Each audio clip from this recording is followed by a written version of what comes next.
Live from Banjul, this is Grts News broadcasting for viewers in the Gambia and around the world. We begin with the headlines. Expanding global peace, security, and development, His Excellency President Adama Barrow joined world leaders at the first ever Russia-Africa Summit in Sochi. Moving to address challenges faced by the country's largest majority, the Women and Children's Affairs Minister wraps up her nationwide tour.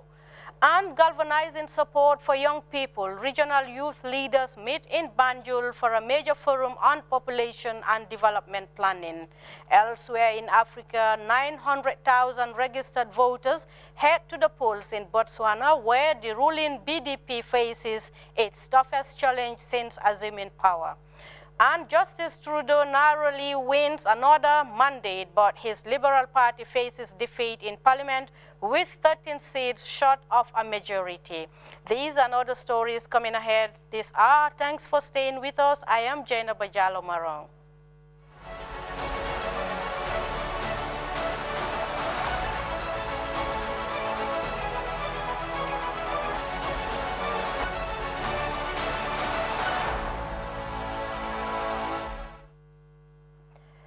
A warm welcome to Grts News. My name is Jaina Bajalo Marong. We begin with the first ever Russia-Africa Summit taking place in Sochi, where more than 40 world leaders, including His Excellency President Adama Barrow, have gathered to end inter-ethnic conflict and advance global peace. Our presidential affairs correspondent Mamadou Jallo is with the delegation and filed in this report. In the lead-up to the formal opening of the Made in Russia-Africa Summit in the Black Sea resort of Sochi, leaders gathered for a business forum chaired by Russian President Vladimir Putin. The forum sought to lay the groundwork for expanding the existing cooperation between Moscow and the African continent. The Russian leader believes that the current trade turnover between Russia and Africa should be increased beyond its current level of $20 billion if the two sides diversify the existing cooperation. Putin acknowledged the growing importance of Africa as the next frontier and asserted that Russia will continue to support the continent's development and progress. Experts believe that both Russia and Africa are rich in mineral resources and as such should complement rather than compete each other. In this light, Africa can learn from Russia's experience and competencies in achieving sustainable development. The Executive Secretary of the Southern African Development Community said Africa sees Russia as a key partner in the areas of energy, science and technology, agriculture and education, but called on Africa to move beyond the mere extraction and production of raw materials by investing in key infrastructure to add value to its resources. The summit proper is expected to open on Thursday and will be addressed by the host Vladimir Putin and Egypt's Abdel Fattah al-Sisi.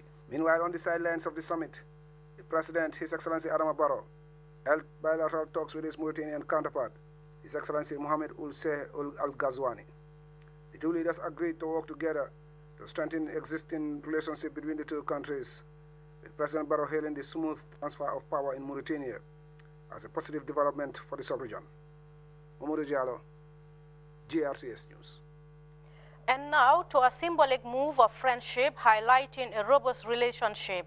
The First Lady Fatoumata Barrow Wednesday received 50 tons of dates through her FAB Foundation at the State House. The dates are donated by the King Salman Humanitarian Aid and Relief Center in the Kingdom of Saudi Arabia. The Minister of Women, Children and Social Welfare, Fatou Sanyang Kinte, as well as governors from all regions were present for the handing over. Sena Bujani reports. Humanitarian Aid and Relief Center paid a courtesy call to First Lady Fatoumata Barrow. The group later presented tons of dates to the First Lady's Foundation. Government officials returned gratitude to the King Salman Humanitarian Aid and Relief Center for the gesture, highlighting the crucial bilateral ties between the two countries.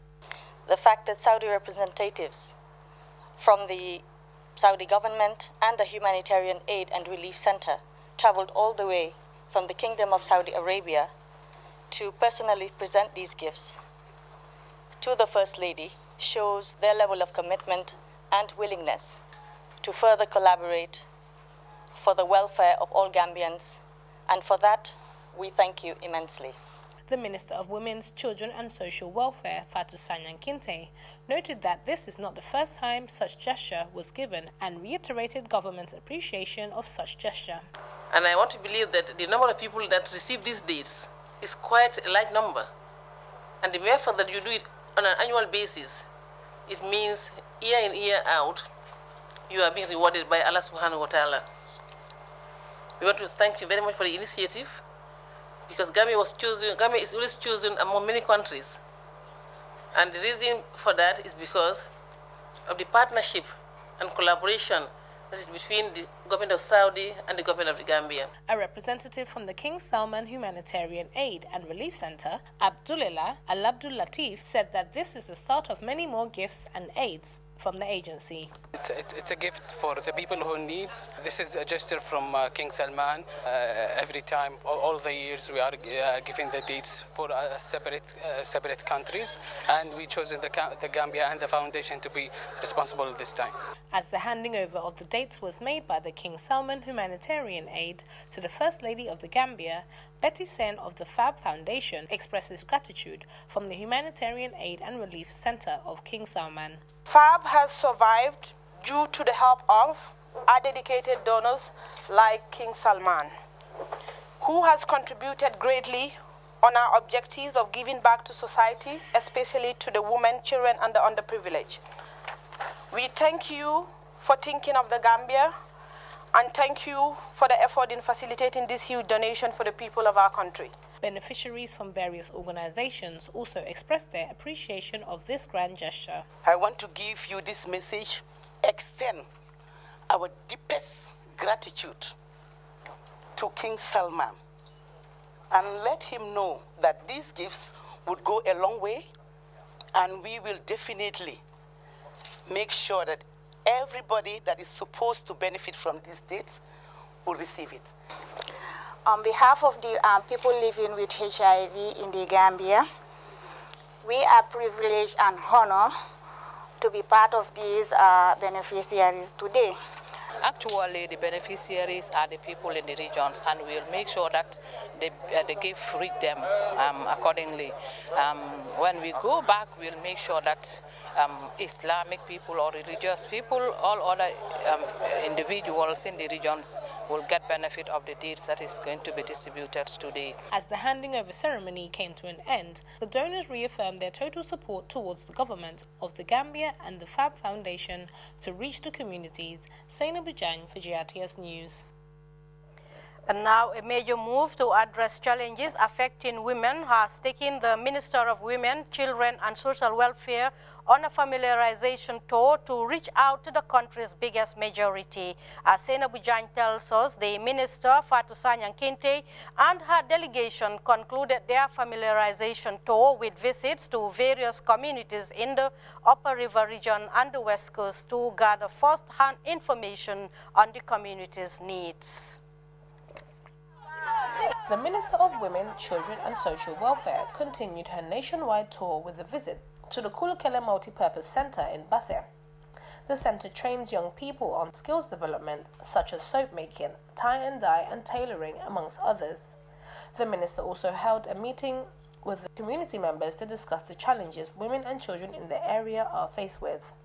The minister and delegation also visited the SOS Children's Village in Basse, where she also held a meeting with the children and the women of the community. The next port of call on the minister's familiarization tour was Gambisara in the Upper River region. Speaking at the Gambisara meeting, the lady councillor of the area, Jarai Jagana, highlighted numerous issues affecting women farmers in the area.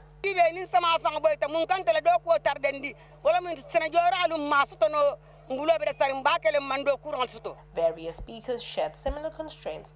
Key among them is the disadvantage faced by differently abled children in school. The Minister of Women, Children and Social Welfare, Fatou Sanyan Kinte, said that women have been suffering for far too long, thus the need for the establishment of a ministry that looks at their welfare, their children and society at large. She also revealed some of the plans the ministry intends to take in addressing some of the challenges discussed during the tour. Some are saying that they don't have good routes to be able to travel to the health facilities or even to their rice fields. And some are complaining of markets. And these are the vegetable growers. They complain about markets, and some are also complaining that they don't have access to the health facility. This is more women of Nyani, and they are in the north of CRR.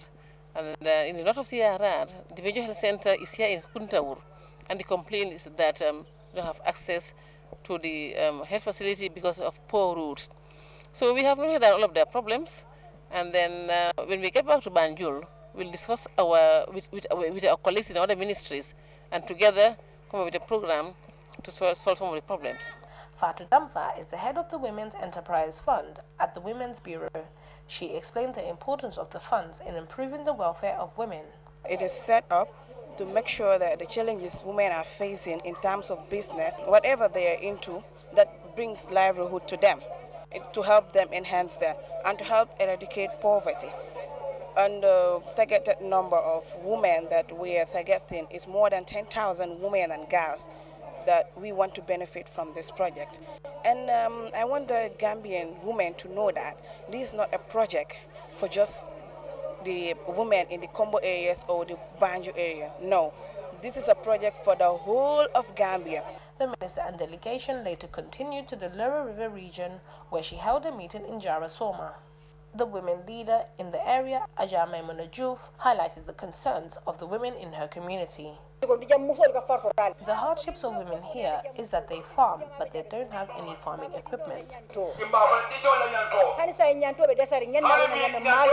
Also, child rights need to be sensitized in the regions because children themselves don't even know their rights, because they will tell you it's my right if I don't go to school, and that is not good.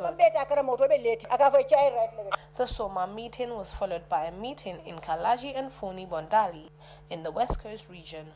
After a rousing welcome for the minister and delegation, various speakers lamented the lack of trained health personnel at their health facilities, among many constraints they face. Fatu Sambu, the lady councillor, pointed out lack of water at their garden as a major problem they are grappling with. The Assistant Social Welfare Officer, Philly Nyasi, assured his office's resolve to urgently look into the major issues discussed during the meetings. What we will try to do is we noted down all the concerns of the people, and because we know almost all the region we visited, their concerns are almost the same. So what we're going to do is we'll make sure that those that are immediate needs we'll discuss it as a team and see how best to address them accordingly. The minister and delegation wrapped up the tour with a visit to Foni Bondali. Saint Bujang for GRTS News. The National Assembly Select Committee on Regional Government, Lands, Ombudsman and IEC is expanding its oversight functions with visits to various municipal councils to observe their performance.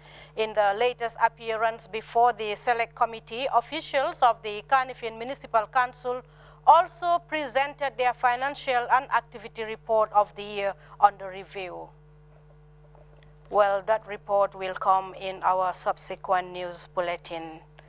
Tomorrow is United Nations Day. People around the world will commemorate global efforts to attain peace and a sustainable world under different localized themes. In the Gambia, UN Day celebrations will be premised on achieving sustainable peace through dialogue. This year's commemoration, according to the UN resident representative to the Gambia, Seraphine Wakana, focuses on boosting national unity with major events and activities planned in the North and Lower River regions to encourage community actions towards peace and development. Let's take a listen. As a key development partner of the government and people of the Gambia, we support and are equally committed to the implementation of the National Development Plan, the government's top development agenda. In this regard, we provide support in areas of economic governance and human rights, human capital development, sustainable agriculture, environment and climate change management, and other sectors relevant to the country's socio-economic development through the United Nations Sustainable Development Cooperation Framework.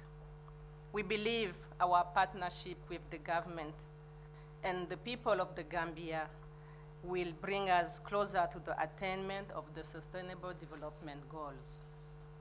This year's localized UN Day theme is Achieving Sustainable Peace Through Dialogue, Our Roles and Responsibilities. The theme was chosen to engage all Gambians to reflect on what we can do as individuals and collectively to enhance peace and stability. Strengthening dialogue amongst all stakeholders is particularly important as the Gambia is going through a transition to a more inclusive and democratic government. This is in the alignment with the SDG 16 that aims to promote peaceful and inclusive societies for sustainable development, provide access to justice for all, and build effective, accountable, and inclusive institutions at all levels. In commemoration of our birthday this year, the UN will join the people of the North Bank and the Lower River regions in engagement and community development activities. These include road rehabilitation, blood donation, and community cleansing exercise, amongst others. The UN Resident Coordinator Seraphine Wakana on UN Day. The maiden edition of the West African Youth Leaders Forum on Population and Development has gathered youth leaders from across the sub-region for a two-day forum to discuss issues concerning youth development. The roundtable will galvanize support to prepare interventions ahead of the ICPD 25 summit to be held in Nairobi, Kenya this year. By Ibrahim Cham has more. Youths from across the region converge in Banjul for the first ever West African Youth Leaders Forum on Population and Development.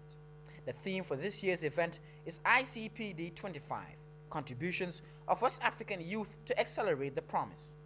The program seeks to revise and discuss cross-cutting issues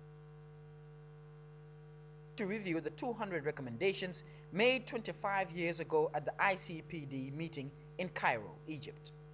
The chairman of the National Youth Council, Dembo Kambi, made an electrifying statement pressing African youths to be committed to the development of their own future and change their narratives by rewriting their own history. We, the young people of Africa, should not continue to ask questions. We've asked questions for so long, and it is time for us to give answers. And how can we give answers? Is to revolutionize our approach to development, to our empowerment, so that we will be able to rewrite the narratives of not only West Africa, not only countries within ECOWAS, but Africa as a whole. Jennifer Yeri from the African Youth Council spoke on the importance of sexual reproductive health and rights, including comprehensive sexuality education at all levels. The partnership statement was made by the UNFPA country representative, who believed that stakeholders can change the paradigm by educating the girl child, ending maternal mortality, and FGM. If we say the young people of Africa by 2022 would have set up a structure to do serious advocacy, to ensure that every country has a process for young people advocacy in maternal health and maternal mortality. That is specific, that is achievable, that is measurable. The Permanent Secretary, Ministry of Youth and Sports, Hassan Jallo, stated that the Gambia has been at the forefront in championing and promoting youth development at all levels. Under the auspices of my ministry, the Ministry of Youth and Sports, the Republic of the Gambia is hosting this sub-regional youth gathering today to hear from young people directly on how they are contributing to accelerating the delivery of the Cairo 1994 promise at national level. According to officials, the forum marks the beginning of fruitful discussions identifying key development priorities for African youths in an effort to address issues concerning young people during the upcoming ICPD 25 summit in Nairobi. Reporting for GRTS News, I'm by Ibrahim Cham. The Minister of Youth and Sports, Hadrami Sidibe, has visited new intakes of the National Youth Service Scheme. The courtesy call, as Khadija Tujalo reports, is meant to express solidarity and motivate young trainees freshly joining the program. 13th batch of the National Youth Service Scheme, numbering 150 trainees. The trainees, according to the Executive Director, NYSS, Emmanuel Mendy, are in their second week of training, which, amongst other things, seeks to promote skills development and discipline among the youth. The purpose of the orientation is to instill discipline in these young people and also expose them to their rights and responsibilities as good citizens of this country. And we all know that for us to build a better society, we need disciplined young people. The Minister of Youth and Sports, Hadrami Sidibe, and his Deputy Permanent Secretary, Sute Jao, addressing the trainees, reiterated government's commitment to have a disciplined and responsible youth folk. We want Gambia to be an example of the world. Example of what? Example of discipline and self-restraint. In doing that, we couldn't be able to do it alone without you. And this is the more reason why we said you should come together, come here, learn how to really comport yourself in the midst of your peers across the world, and at the same time learn skills that will help you to be self-sustained. Today, Luanda young people, they have launched a mobile made in Africa. They are building drones, and they are just young people like you. The skills that they are giving you here, please take it. Minister Sidibe called on the participants to make best use of the opportunity and share the knowledge gained with their colleagues back in their respective regions. The one-month orientation session is expected to prepare these participants to overcome future challenges in executing their occupational skills. Khadijatu Jallow, reporting for GRTS News. This is the Former orderly to ex-President Yahya Jammeh today appeared before the Truth, Reconciliation and Reparations Commission, testifying on the gruesome killings of people in the Gambia by Jammeh's hit squad and his relations to the former president. Yusuf Asane, in his testimony, reveals that in 2006, while from transporting agricultural harvest to State House on board their vehicle, Solo Bojang led them to a residence in Kololi, where a group of 8 people were escorted to the bushes heading to Bambarang towards Casamas for execution. The former AFPRC junta members, Sana Sabali and Edward Singate, also met to reconcile their differences towards national building. Usman Mane reports. The C4-born former military officer is among the 18th intake of the Gambian National Army in 1995. He serves as orderly to 2 different battalion commanders at Fajara Barracks before being transferred to the State Guard as orderly to former President Yahya Jammeh. After receiving the commando training, Yusuf Asane revealed that he was among the team that burned down the independent newspaper under the orders of Yahya Jammeh through General Suleiman Baji. According to him, he and his colleague were hijacked by Bora Koli and taken to a scene where 8 people were murdered who are allegedly to be mercenaries to dislodge Jammeh's regime. It was because of the gunshots that we heard. That was the reason why we alighted. Tumbul Tamba returned.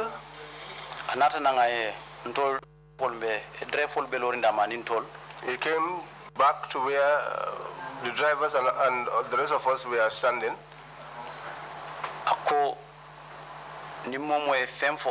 He said that if anybody were to say anything, you would follow these individuals. The former orderly to Yahya Jammeh denied being part of the execution of the alleged 2009 foil coup plotters Daba Marena and Co. Commenting on the sexual violence offenses, the former orderly to the president noted over 30 women usually visit Jammeh at odd hours for his pleasure. As orderly to the president, Mr. Sane described the erratic behavior of Jammeh, thus using abusive language towards their parents. Because here you are working for somebody, and then you have him constantly abusing your mother.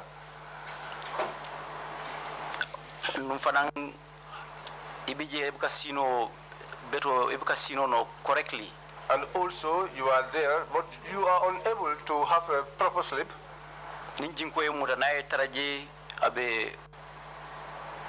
Na itara jere kino waseke anile maro inanang. If you are seated and you are dozing off, and if unfortunately he finds you in that state, sometimes he comes along with a whip. And when he comes there and finds us there, he used to beat us with a whip. Narrating his ordeal at the NIA in 2012 due to an allegation of theft and tampering with Jammeh's weapon, Sane disclosed that he was tortured, causing spinal problems on his back before being released and reinstated as orderly. He said absconding during a visit in the US was the available option to leave the army in 2014. Meanwhile, the Reconciliation Committee of the TRRC facilitated a meeting between the two former AFPRC junta members, Sana Sabali and Edward Singate, who for many years were adversaries following Sabali's arrest and imprisonment in Mile 2. The meeting, initiated by Sana, brought the two to reconcile and further appeal for forgiveness for their actions from Gambians towards national healing. We had our intentions. It did not end up like that. In the process, we fell apart to such an extent that you had to go through something so terrible.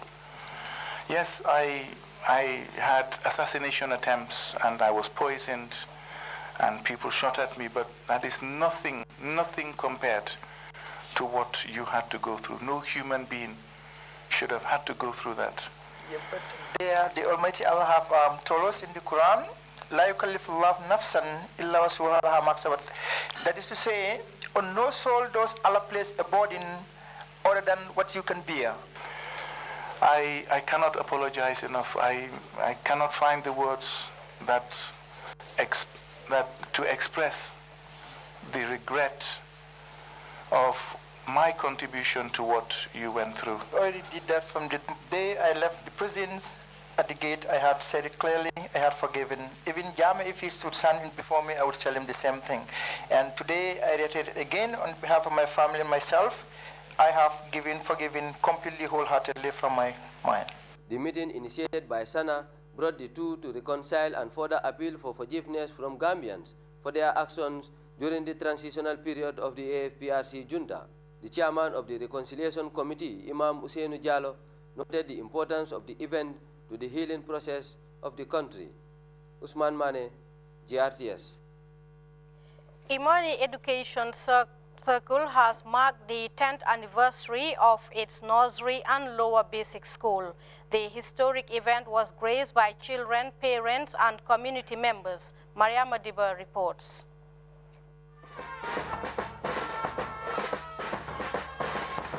The celebrations by Imani Education Nursery and Basic Cycle School is aimed at nurturing confident, independent, and motivated students. The forum also reflected on the success story of the school over the years, as well as Imani Basic Cycle School commended the teachers, parents, and partner agencies for their contribution in improving the educational system of the school. I thank God for the ability, for the opportunity to come here to do what has been done. It is not me, it's by the grace of God that I've been allowed to have this privilege to come and provide education to these precious ones here in the Gambia. I am so excited over the level of the staff that we have, their academic performance, their stick-to-itiveness that they have. Thank the parents for sending your children to Imani, for trusting us with your precious ones. We thank you.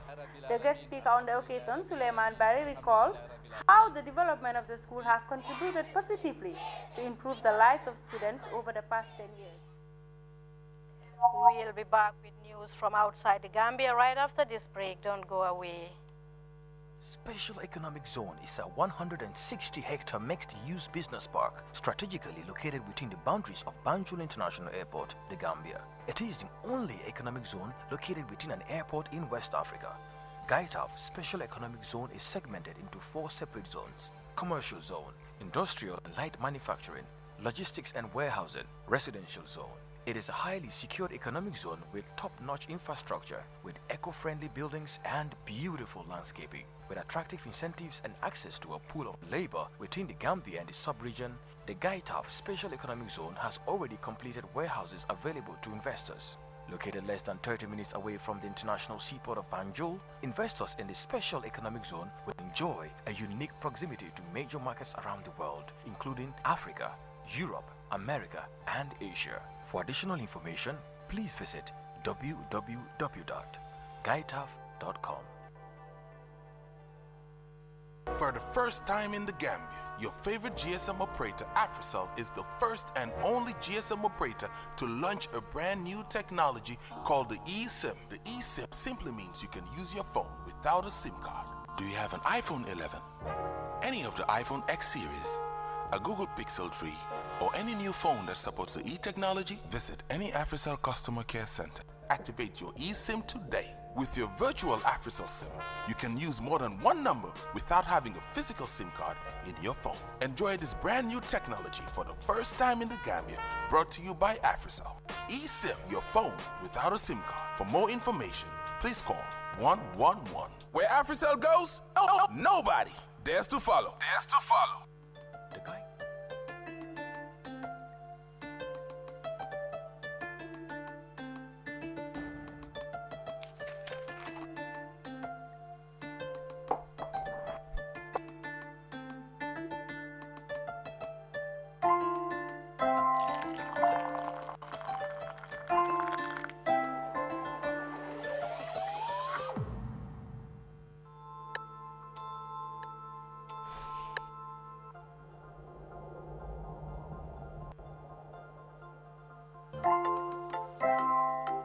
Baby, foo nekkoon yow tamit. suukar laa doon wër.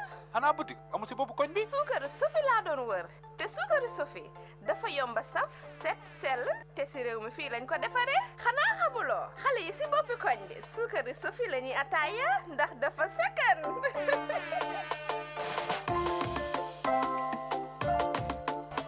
Sofi daal moo fi mën.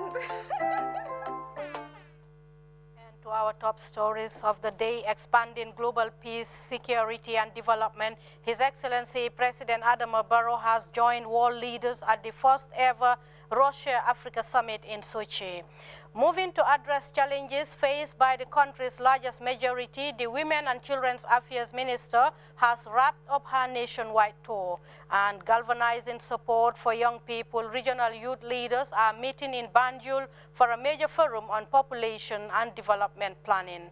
Elsewhere in Africa, 900,000 registered voters are heading to the polls in Botswana, where the ruling BDP faces its toughest challenge since assuming power.